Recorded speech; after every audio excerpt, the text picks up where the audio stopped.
Hello friends, कैसे आप सब लोग। फ्रेंड्स, आज का वीडियो बहुत ही खास होने वाला है क्योंकि आज की इस वीडियो में लॉरेंस कोहलबर्ग के बारे में पढ़ेंगे, जो एक मनोवैज्ञानिक थे जिनका सिद्धांत का नाम है नैतिक विकास का सिद्धांत या नैतिकता का सिद्धांत। यह मोरल डेवलपमेंट थ्योरी भी कहा जाता है, जिससे हमारे सीटेट हो या बीटेट हो या कोई भी टेट एग्जाम हो, इनसे क्वेश्चन देखने को मिलता है। ये बहुत ही इंपॉर्टेंट टॉपिक है दोस्तों। इस टॉपिक के एक एक पॉइंट को आज की वीडियो में हम समझने की कोशिश करेंगे। इनकी एक कहानी है, हिंज की कहानी, उस कहानी को आज पूरी डिटेल्स में हम देखने वाले हैं। तो आज की वीडियो बहुत ही इंटरेस्टिंग होने वाला है। आपसे गुजारिश है कि आप एक एक पॉइंट अच्छे से नोट करते हुए चलिएगा, जिससे आपको हर एक वीडियो के पार्ट आपको समझ में आएगा। तो चलिए वीडियो को आगे बढ़ाते हैं और सबसे पहले बात करते हैं लॉरेंस कोहलबर्ग को, जिनको आप चित्र के माध्यम से देख सकते हैं दोस्तों।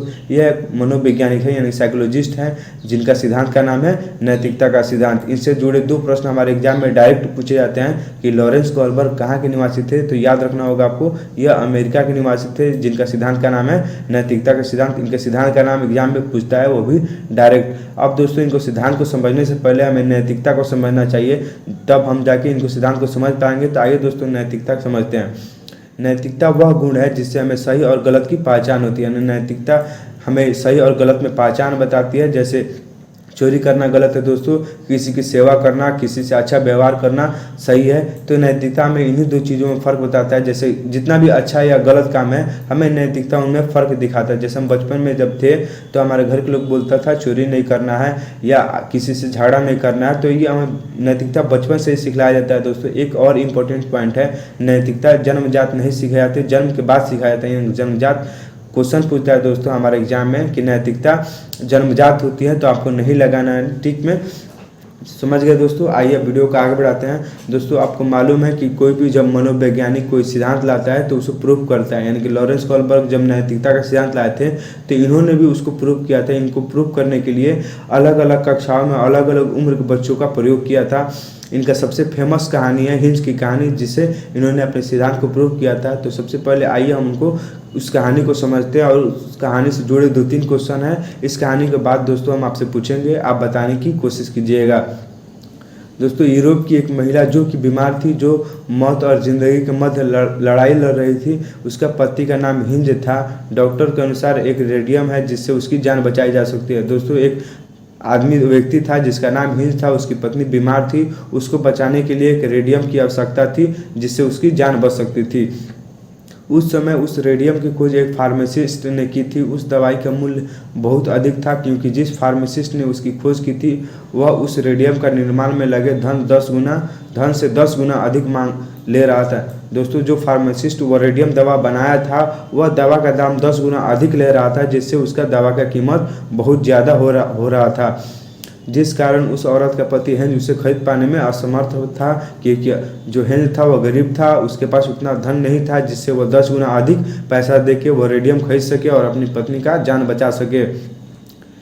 एक दिन हेंज उस फार्मासिस्ट के पास गया और उससे कुछ पैसे देकर कहा कि आप मुझे वह दवाई दे दीजिए, उससे अपनी पत्नी का जान बचा सकता हूँ। आप कुछ पैसे रख लीजिए, बाकी के पैसे मैं आपको बाद में दे दूंगा। यानी कि हिंज एक दिन उसके पास गया और कुछ पैसा दिया और बोला दवा दे दीजिए और बाकी का पैसा हम आपको बाद में देंगे।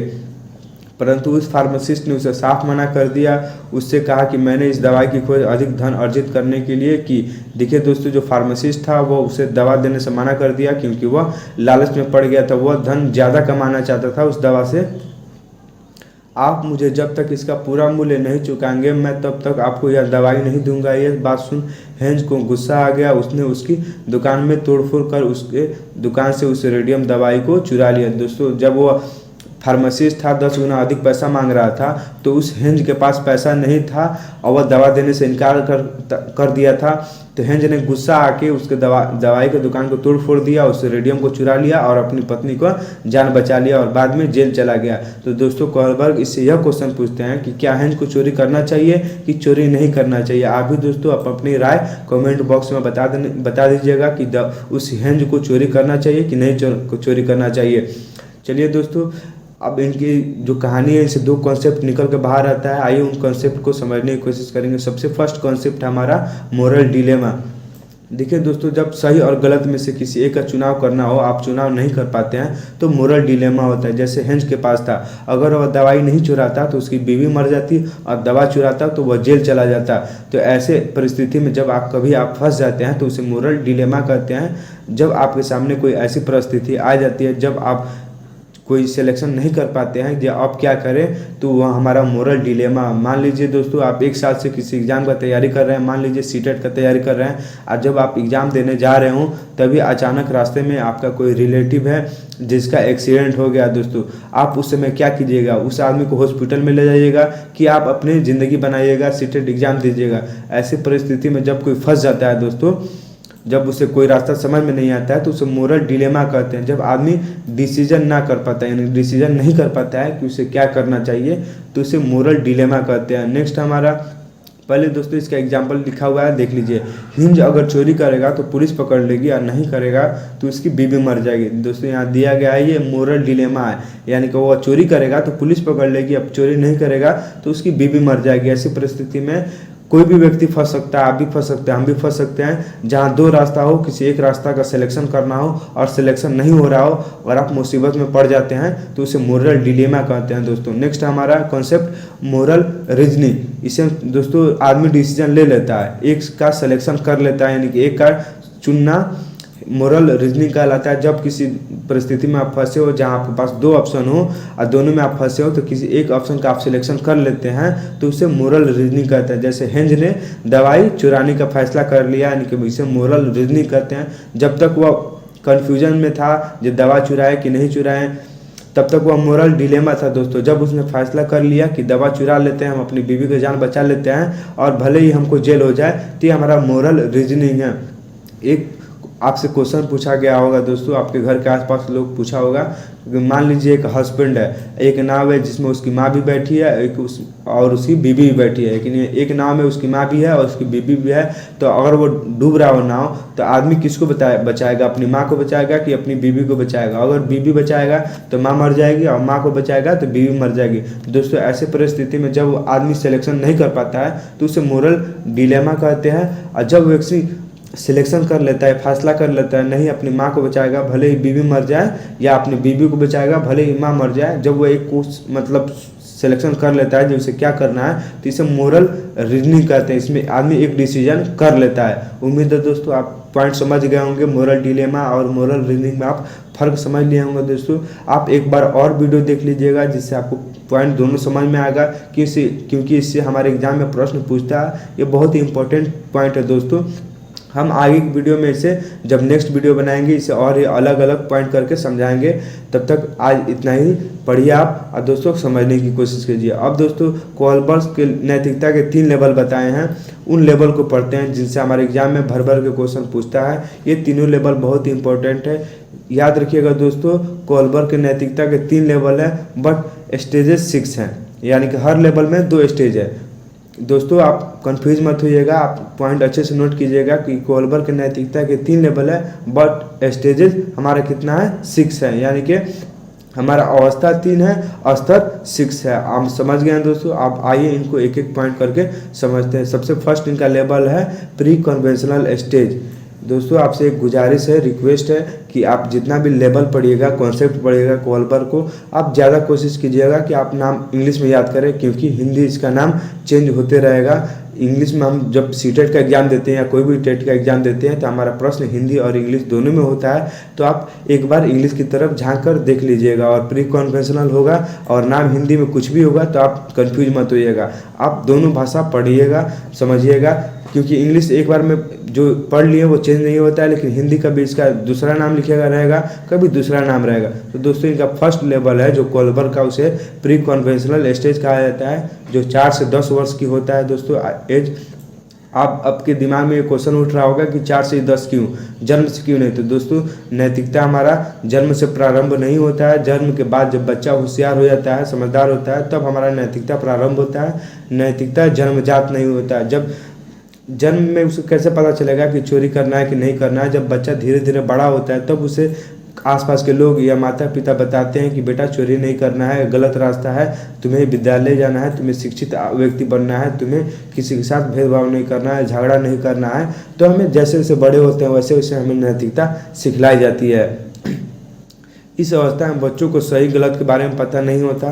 इस अवस्था में नैतिक तर्कना यानी कि मोरल रीजनिंग दोस्तों, जहाँ आप एक डिसीजन ले लेते हैं आपको क्या करना है, दूसरे लोगों के मानकों के अनुसार होता है। यानी दूसरे लोगों में कौन आ गया दोस्तों, आपके माता पिता आ गए, आस पड़ोस के लोग, आपसे बड़े जो समझदार है वो लोग आ गए। तो इस कहने का मतलब है दोस्तों, जो प्री कन्वेंशनल लेवल है इसमें बच्चा सही गलत का फैसला खुद नहीं करता है। इसमें अगर उनको बड़े जो बताएं उनके हिसाब से करता है। जैसे चोरी करना गलत है दोस्तों, बच्चा खुद डिसीजन नहीं करता है चोरी करना गलत है, उनके माता या पिता या कोई आसपास के लोग बताते हैं कि बेटा चोरी करना गलत है। यानी कि दूसरे लोगों के अनुसार वह फैसला करता है, वो खुद के अकॉर्डिंग कुछ नहीं कर पाता है, उसे पता नहीं होता, क्योंकि बहुत रास्ते हैं दोस्तों। अभी तो बच्चा छोटा होता है, उसे क्या पता है क्या गलत है क्या सही है, तो इसलिए वो दूसरे लोगों के मानकों के अनुसार होता है। इसके भी 2 स्टेज है दोस्तों, हर लेवल के 2 स्टेज है। स्टेज 6 है हमारा, लेवल 3 है। तो ये दोस्तों आइए फर्स्ट लेवल स्टेज देखते हैं हम। इसका फर्स्ट स्टेज होता है दोस्तों दंड और आज्ञा पालन अभिमुखता। ठीक है दोस्तों, इसमें बच्चा दंड और आज्ञा से बचने के लिए नैतिकता करता है। जैसे बच्चा ये समझता है और कोई घर में गेस्ट आए तो बच्चा बच्चा उस मेहमान का पैर नहीं छूता है और उसका सेवा नहीं करता है, तो उसे बच्चा को डर रहता है कि जब मेहमान चला जाएगा तो उसकी मम्मी उसको पीटेगी। अब कोई भी मम्मी सिखाती है कि जब भी कोई गेस्ट आए बाहर से तो उसे उनके सामने तुमको अच्छे से रहना है, अच्छे से व्यवहार करना है। तो बच्चा डर के उनके सामने अच्छा व्यवहार करता है। और बच्चा जब भी मम्मी बोलती है तुमको विद्यालय जाना है तो बच्चा या तो मम्मी का आज्ञा का पालन करेगा या तो डर से विद्यालय जाएगा। होमवर्क भी बच्चा बनाता है तो डर से बनाता है, चाहे आज्ञा पालन करने के लिए बनाता है। कहने का मतलब है जो फर्स्ट स्टेज में बच्चा होता है वह दंड या आज्ञा पालन करने के लिए, बचने के लिए वह अपना नैतिकता निभाता है। जब इस अवस्था का बच्चा से ये क्वेश्चन पूछा गया कि हिंज को चोरी करना चाहिए कि नहीं करना चाहिए, तो बच्चे ने जवाब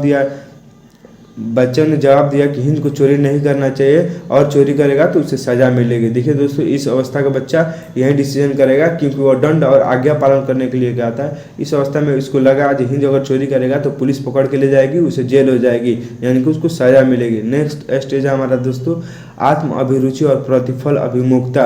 इसे हम टिट फॉर टैट की अवस्था कहते हैं, यानी कि जैसे को तैसा। जैसा आप व्यवहार कीजिएगा बच्चों के साथ, बच्चा भी आपके साथ वैसा ही व्यवहार करेगा। जब बच्चा स्कूल जाता है और अपने टिफिन बॉक्स ले जाता है और उसका कोई दोस्त उसका टिफिन बॉक्स आज खा लेता है तो नेक्स्ट डे वह भी उम्मीद करेगा कि वह दोस्त का टिफिन बॉक्स खाए। अगर किसी छोटे बच्चे का कोई पेन तोड़ देता है तो वह भी दूसरे बच्चे का पेन तोड़ देता है, यानी कि जैसे को तैसा। इस अवस्था के बच्चे ये मानेंगे कि फार्मासिस्ट ने दवा का दाम बढ़ा दिया था तो हिंज को भी चोरी कर लेना चाहिए। इसमें जैसे को तैसा का व्यवहार होता है। इसमें कोई भी मतलब दोस्तों, इसमें जैसे आप बच्चों के साथ करेंगे बच्चा भी आपके साथ वैसा ही करेगा। नेक्स्ट लेवल है हमारा कन्वेंशनल स्टेज, जो 10 से 13 वर्ष का होता है। यह लेवल है दोस्तों स्टेज, इसके 2 आगे पढ़ेंगे। इस लेवल में इस अवस्था में बच्चे दूसरे लोगों के मानकों को अपने अंदर समावेशित कर लेता है तथा उसी के अकॉर्डिंग सही या गलत का निर्णय करता है। देखिए दोस्तों, जो सेकेंड लेवल में होता है बच्चा, वो बड़ों को जैसे करते हैं उनके अकॉर्डिंग ही खुद करता है। बड़े लोग नियम को मानते हैं तो छोटा बच्चा भी नियम को मानेगा, और बड़े लोग सड़क के बाएं चलते हैं तो छोटा बच्चा भी सड़क के बाएं चलेगा। वो दूसरे के अकॉर्डिंग अपना फैसला करता है। इसके भी 2 स्टेज हैं। थर्ड स्टेज है इसका अच्छा लड़का अच्छा लड़की बनने की उन्मुखता, यानी गुड बॉय नाइस गर्ल।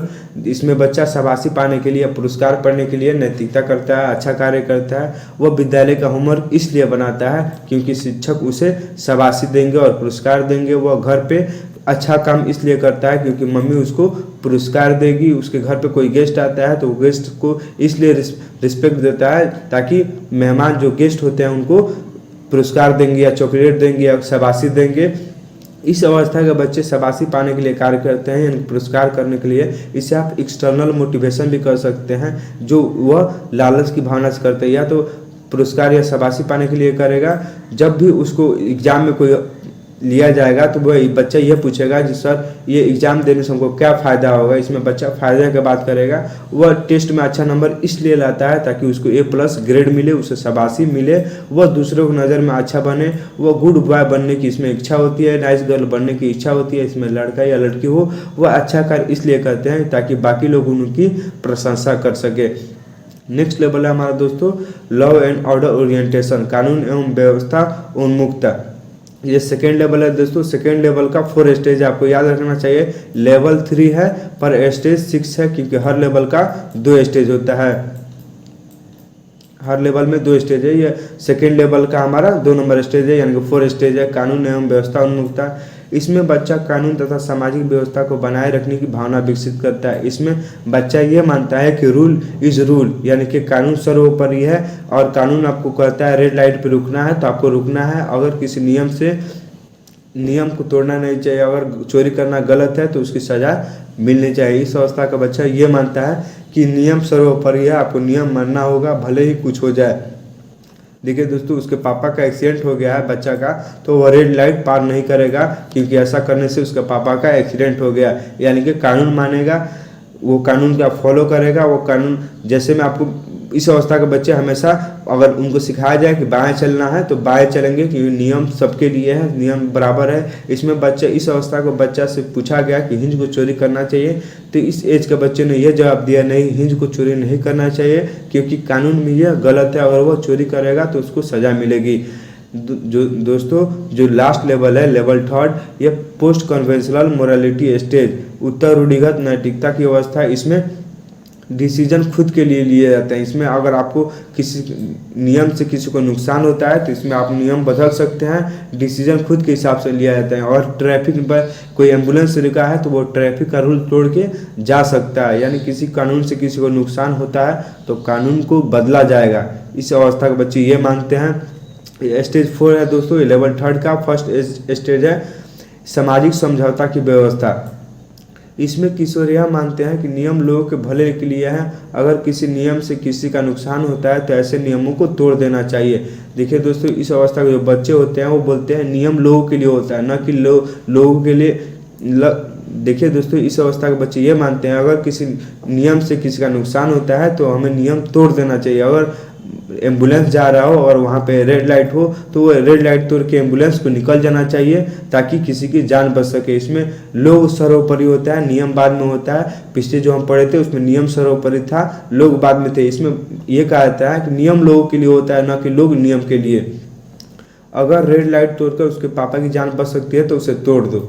इस अवस्था के बच्चे ये मानते हैं अगर कोई नियम तोड़ने से किसी की भलाई होती है तो नियम हमें तोड़ देना चाहिए। लास्ट स्टेज है दोस्तों लेवल 3 का लास्ट स्टेज, सेकंड स्टेज सार्वभौमिक या विवेक की अवस्था। इसमें किशोर दूसरों के विचारों से नहीं बल्कि अपने खुद के मानकों के अनुसार व्यवहार करता है। इसमें किशोर दूसरों को फायदे के लिए अपनी जान पर भी खेल सकता है। देखिए दोस्तों, और इसमें कोई किशोर है, यानी किशोर का मतलब इस लेवल तक तो कोई बड़ा आदमी पहुंच जाएगा, और उसमें कोई किसी नियम से किसी लोग का नुकसान होते आप सामाजिक भले के लिए नियम तोड़ सकते हैं और आप अपने हिसाब से नियम बना सकते हैं। इसमें दूसरों के लिए कुछ भी किया जा सकता है। अगर आपको कोई रास्ता अच्छा दिखता हो तो आप उस पर फॉलो कर सकते हैं। इस लेवल तक महात्मा गांधी भगत सिंह जैसे आदमी पहुंच पाए, और जान भी देना पड़े लोगों के भलाई के लिए तो आप जान भी दे सकते हो। इस अवस्था के बच्चे ये मानते हैं कि लोग सर्वोपरि है, आप समाज सर्वोपरि है। अगर समाज के लिए कोई नियम खराब है तो उस नियम को तोड़ देना चाहिए। दोस्तों, आज की वीडियो हमारा यहीं ख़त्म होता है। उम्मीद है वीडियो समझ में आया होगा तो लाइक कर दीजिए। मिलते हैं नेक्स्ट वीडियो में।